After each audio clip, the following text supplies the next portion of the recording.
بسم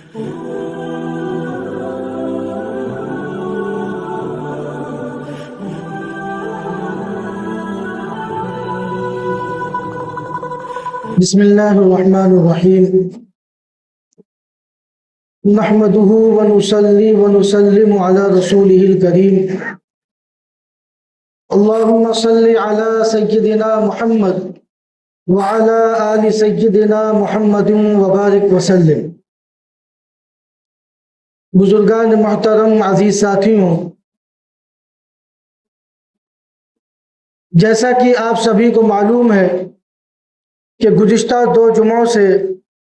ایک خاص موضوع پر گفتگو ہو رہی ہے، جس کی اصل اور مین ہیڈنگ ہے نوجوان بربادی کے دہانے پر، یعنی نوجوان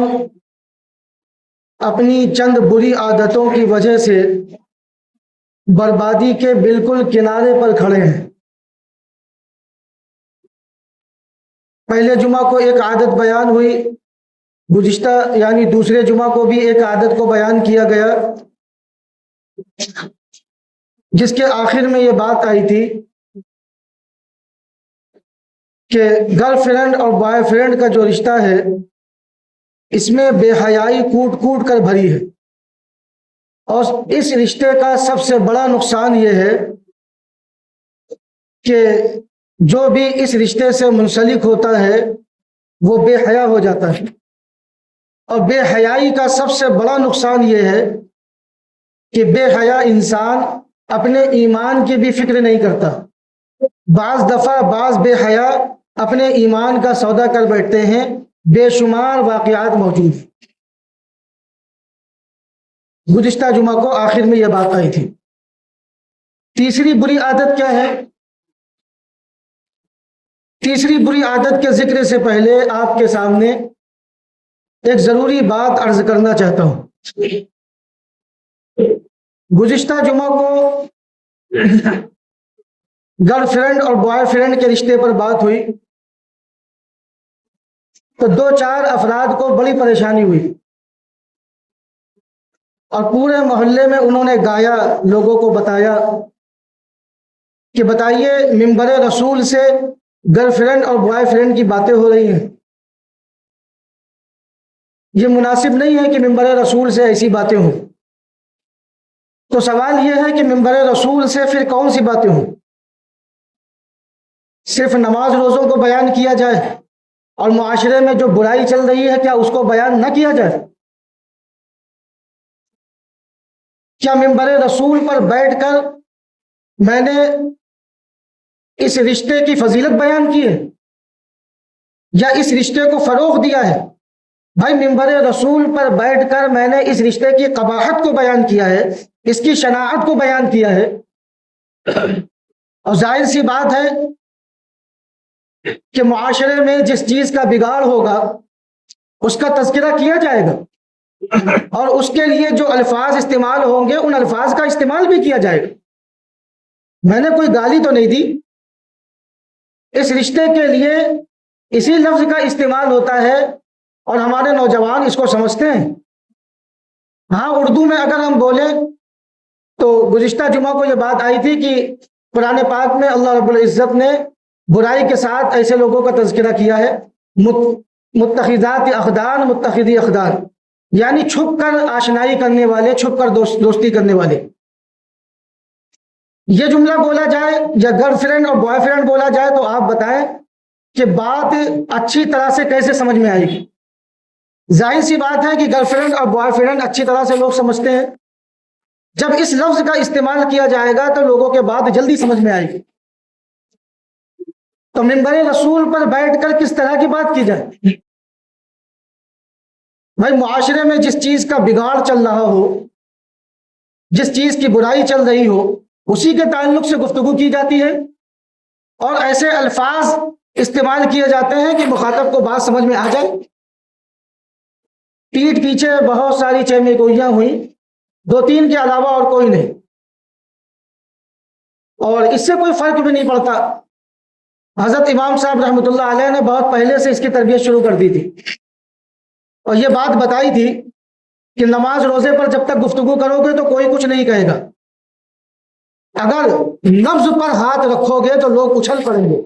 اور پیٹھ پیچھے برائیاں شروع کریں گے، اور جو تمہارے برابر نہیں پہنچ پائیں گے ان کے دل کا بغض اور حسد ان کے منہ سے ظاہر ہوگا،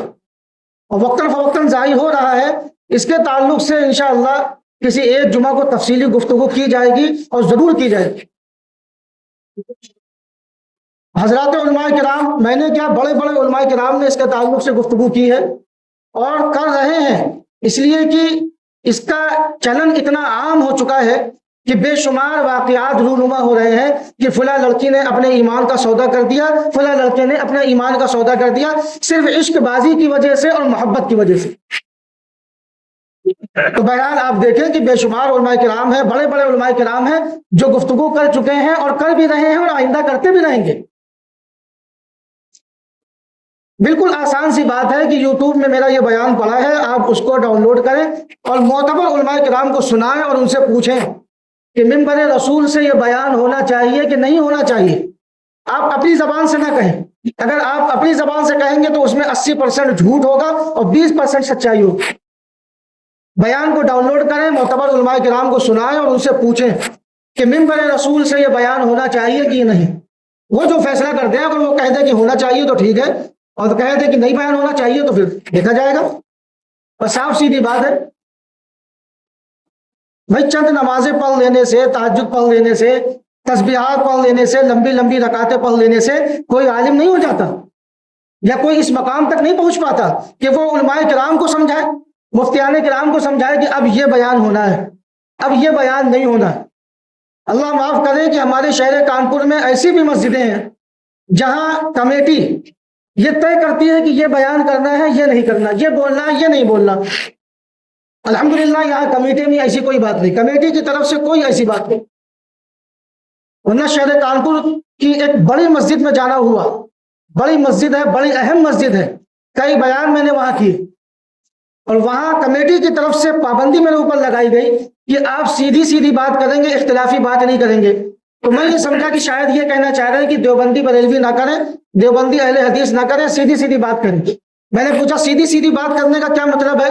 تو انہوں نے یہ کہا کہ آپ حلال بیان کریں، حرام کی قباحت نہ بیان کریں، یعنی یہ تو کہیں کہ حلال کی یہ فضیلت ہے، یہ فضیلت ہے، یہ فضیلت ہے، لیکن حرام کا کیا نقصان ہے اور حرام خوری کرنے والوں کا کیا انجام ہوگا یہ نہ بیان کریں۔ آپ نماز کی فضیلت بیان کریں، نماز چھوڑنے والے کی کیا قباحت ہے، نماز چھوڑنے میں کیا برائی ہے اور نماز چھوڑنے والا کیسا انسان ہے یہ نہ بیان کریں۔ تو ایسا بھی ہو رہا ہے کہ بعض مسجدوں میں کمیٹی کی طرف سے پابندی لگائی جا رہی کہ آپ یہ بیان کریں گے، یہ نہیں بیان کریں گے، معاشرے میں جو برائی چل رہی ہے اس کا تذکرہ نہ کریں ورنہ ہمارے تعلقات خراب ہوں گے۔ کیا منبر رسول اسی لیے بنایا گیا ہے کہ جس کا موڈ آئے، مرضی ہو اور زبان سے کچھ بھی کھول دے وہ بیان کر دے؟ تو لمبی رکعتیں پڑھنے سے، لمبی نمازیں پڑھنے سے، تسبیحات پڑھنے سے اور دو چار علماء کرام سے رابطہ رکھ لینے سے کوئی عالم نہیں ہو جاتا، یا اس مقام تک نہیں پہنچتا کہ وہ اب علماء کرام کو سمجھائے کہ آپ کو یہ بیان کرنا چاہیے تھا اور یہ نہیں کرنا چاہیے تھا۔ آئندہ اس بات کا ضرور خیال رکھیں، ورنہ پھر بلا کر بات چیت کی جائے گی کہ آپ کو کیا پریشانی ہے اور میرے اندر یا میرے بیان میں کوئی برائی ہے تو اس کو دلیل سے ثابت کریں۔ حضرت امام صاحب رحمۃ اللہ علیہ نے بہت پہلے اس کے تعلق سے بات چیت کی تھی، گفتگو کی تھی۔ جب حضرت امام صاحب رحمۃ اللہ علیہ بیان کرتے تھے تو بعض لوگ کھڑے ہوتے تھے اور وہ بھی دو چار لوگوں کو ساتھ میں لے کر یہ تذکرہ کرتے تھے کہ آج یہ بیان کیا اور یہ نہیں ہونا چاہیے، وہ نہیں ہونا چاہیے، تو پھر میں کیا چیز ہوں۔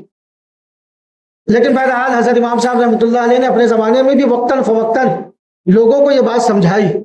کہ کیا بیان ہونا ہے کیا نہیں، اور انہی کے نقش قدم پر چلتے ہوئے آج میں نے اس کی بسم اللہ کی ہے، اور جب ضرورت پڑے گی تو اس کے تعلق سے گفتگو کی جائے گی۔ بہرحال تفصیلی گفتگو پھر کبھی انشاءاللہ، ابھی تو ایک موضوع چل رہا ہے اس پر بات کر لیں۔ تیسری بری عادت یہ ہے موبائل کا بیجا استعمال، ضرورت سے زیادہ استعمال اور بے لگام استعمال، اور یہ برائی صرف نوجوانوں کے اندر نہیں ہے،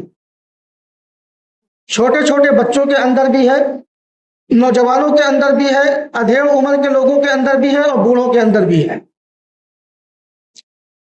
موبائل کا ضرورت سے زیادہ استعمال، بے ضرورت بے محل استعمال اور بے لگام استعمال۔ ضرورت کی چیز ہے اور بہت ساری ضرورتیں آسانی کے ساتھ اس سے پوری ہو جاتی ہیں، بہت ساری سہولتیں اور فیسلٹیز ہو گئی ہے کہ آپ گھر بیٹھے بٹھائے بہت سارے کام اس سے انجام دے سکتے ہیں۔ لیکن جتنی ضرورت ہو اتنا استعمال کریں، جو ضرورت ہو وہ استعمال کریں، بے ضرورت بے محل استعمال نہ کریں، اور بے لگام استعمال نہ کریں۔ ایک حد مقرر کی جائے کہ ہمیں اتنی دیر موبائل کا استعمال کرنا ہے، ورنہ آج کے زمانے میں آپ دیکھیں کہ بے ضرورت استعمال ہو رہا ہے، بے لگام استعمال ہو رہا ہے، بے محل استعمال ہو رہا ہے، کام کے لیے کم استعمال ہو رہا ہے، منورنجن کے لیے زیادہ استعمال ہو رہا ہے، اور سب سے زیادہ بے حیائی جو فروغ پا رہی ہے وہ موبائل سے پا رہی ہے۔ موبائل چلانے والے اچھی طرح سے جانتے ہیں کہ موبائل کے اندر کیا کچھ نہیں ہے، وہ ساری چیزیں ہیں جو شادی کے بعد لوگ جانتے تھے، اور آج 8 سال 9 سال 10 سال کے بچے وہ چیزیں جان رہے ہیں، دیکھ رہے ہیں، اور کہیں کہیں واقعات آ بھی رہے ہیں کہ 10 سال کے بچے نے 11 سال کے بچے نے یہ حرکت کی، 12 سال کے بچے نے یہ حرکت کی۔ زمانے جاہلیت میں جو کفار و مشرکین تھے، جو بڑے بڑے کافر گزرے، فرعون، حامان، قارون جیسے، ابو لہب، ابو جہل جیسے کافر جو گزرے، وہ بھی اس طرح کی بے حیائی نہیں کرتے تھے کہ کیوں ان کو وہ چیزیں میسر ہی نہیں تھی۔ آج کے زمانے میں وہ چیزیں میسر ہیں، موبائل ہاتھ میں ہے، آپ اس میں کیا کچھ نہیں دیکھ سکتے۔ اصل امتحان تو آج کے دور میں ہے، آپ گھر میں تنہا ہیں، آپ کے ہاتھ میں موبائل ہے، اور آپ جو چیز سرچ کریں گے، جو مانگیں گے وہ چیز آپ کو ملے گی۔ جو سا فوٹو آپ دیکھنا چاہتے ہیں، جو سی ویڈیو آپ دیکھنا چاہتے ہیں، جو کچھ آپ کے من میں چل رہا ہے، اب اے آئی کا زمانہ ہے، جو کچھ آپ کے من میں چل رہا ہے اور وہ چیز یوٹیوب میں یا تو موجود ہے گی، اگر موجود نہیں ہے تو آپ اے آئی سے اس کو بنا کر دیکھ سکتے ہیں۔ باطل نے اتنی ترقی کر لی ہے ہمیں برباد کرنے کے لیے، اور ہم اس میں بری طرح سے پھنسے ہوئے ہیں۔ تو سب سے زیادہ جو بے حیائی فروغ پا رہی ہے وہ کس سے پا رہی ہے؟ موبائل سے پا رہی ہے۔ بے حیائی کی ساری چیزیں موجود ہیں، ایسی ایسی ویڈیوز، ایسے ایسے فوٹو موجود ہیں کہ جن کا آدمی آج سے چند سال پہلے تصور بھی نہیں کر سکتا تھا۔ تو بڑے بڑے کفار و مشرکین نے ایسی بے حیائی نہیں کی۔ اور ایک قدم اور آگے چلے تو اس زمانے میں بے حیائی، اس زمانے میں زنا ہوتا تھا، برائی ہوتی تھی، بد نظری ہوتی تھی، خواتین کے تعلق سے گفتگو ہوتی تھی، لیکن ایک محدود ایک دائرہ تھا۔ اور آج کے زمانے میں بے حیائی لوگ کرتے ہیں، اور اس کی ویڈیوز بنا کے شیئر بھی کرتے ہیں، لوگوں سے اس کا تذکرہ بھی کرتے ہیں۔ تو پہلے جو بے حیائی تھی اور آج کے دور میں جو بے حیائی ہے، اگر ہم مقابلہ کرائیں، تقابل کرائیں، تو آج دیکھیں آج کے دور کی بے حیائی پہلے کے دور کی بے حیائی سے بہت زیادہ آگے بڑھی ہوئی،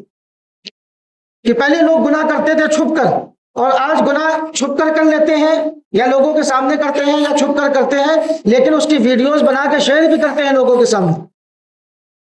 طرح طرح کی ایسی ایسی ویڈیوز ہیں، ایسے ایسے فوٹوز ہیں جن کا زبان پہ لانا جانا بھی اچھا معلوم نہیں ہوتا۔ تو جو ضرورت ہو آپ اپنی ضرورت کو پورا کریں، جو کام ہے وہ کام پورا کریں۔ اب آپ اگر قرآن کی تلاوت بھی اس سے کر رہے ہو یا کوئی دینی کتاب بھی پڑھ رہے ہو، تو زبردستی اہل باطل کی طرف سے، انٹرنیٹ کی طرف سے ایسی ویڈیوز اور فوٹو سامنے آ جاتے ہیں کہ اگر دھوکے سے کلک ہو جائے تو ساری چیزیں کھل کر سامنے آ جاتی ہیں، اور پھر آدمی مجبور ہو جاتا ہے ان چیزوں کو دیکھنے میں۔ جو بدنظری ہو رہی، بے حیائی ہو رہی ہے، اس کا نقصان کیا ہے؟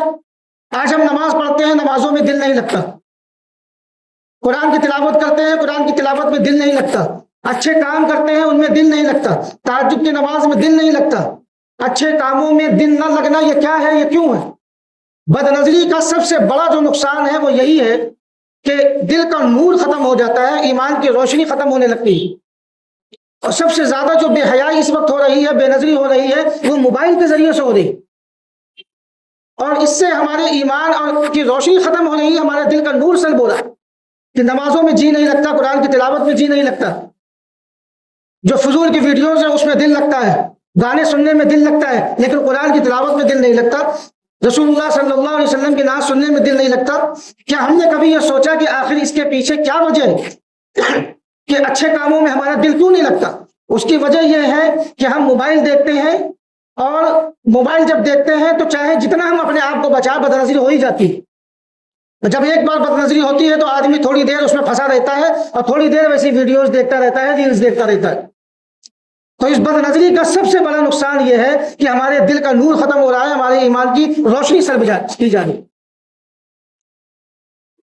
تو اپنے آپ کو سنبھالیں، ہوش کے ناخن لیں، اور سمجھیں